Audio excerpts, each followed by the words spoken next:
দেখুন বন্ধুরা, আমার বাবার বাড়ির সামনে একটা খাল আছে, তা সেই খালটা তোমাদের সঙ্গে একটু শেয়ার করলাম। তা এরপরে কি রান্না হতে চলেছে ভিডিওটায় দেখতে থাকো। তা দেখুন বন্ধুরা, ছোট্ট খাল আর খালের চারিপাশ দিয়ে কলা গাছ আর কেওড়া গাছ, অরচাকা গাছ আছে। আর এইদিকে আমি রান্না করার জন্য বসে গেছি। তা কড়াইটায় তেল দিয়ে আলুগুলো ভেজে নিচ্ছি। দেখুন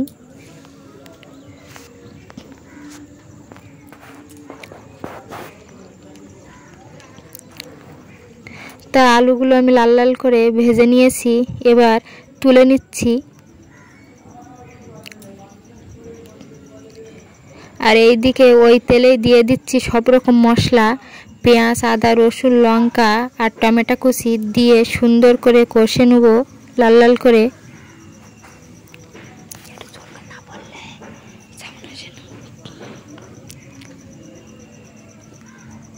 তা দিয়ে দেবো আমি এবার পরিমাণ মতো নুন,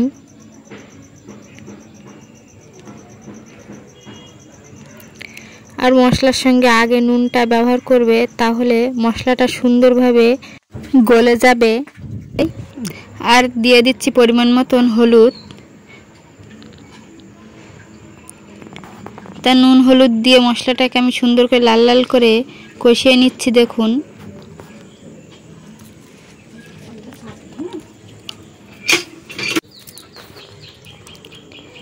আর এবার দিয়ে দেবো আমি বেটে রাখা জিরি আর মরিচ। তা জিরি মরিচটা মশলার সঙ্গে আমি কষিয়ে নিচ্ছি, তাহলে জিরি মরিচের কাঁচা গন্ধটা থাকবে না আর সুন্দর একটা টেস্টি হবে মাংসটা।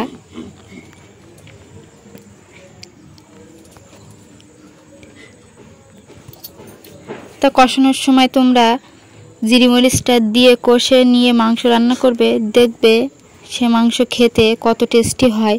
আর এইদিকে কালার করার জন্য আমি একটু গুঁড়ো লঙ্কা দিয়ে দিচ্ছি। তা দেখুন বন্ধুরা, মশলাটা আমার সুন্দর করে কষানো হয়ে গেছে আর মশলা দিয়ে তেল ছেড়ে দিয়েছে। এবার আমি দিয়ে দিচ্ছি মাংসগুলো দিয়ে সুন্দর করে কষিয়ে নেব।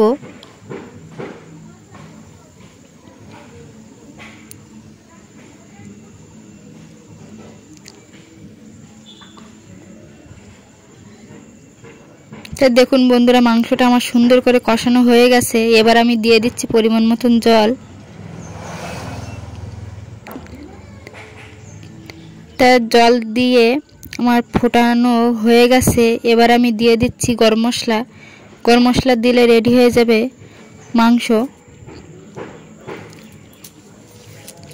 তাই এই রান্নার ভিডিওটা তোমাদের যদি ভালো লাগে লাইক, কমেন্ট, শেয়ার আর সাবস্ক্রাইব করে দিবেন। দেখা হবে পরবর্তী ভিডিও নিয়ে। তাই সেই পর্যন্ত সুস্থ থাকো, ভালো থাকো সবাই।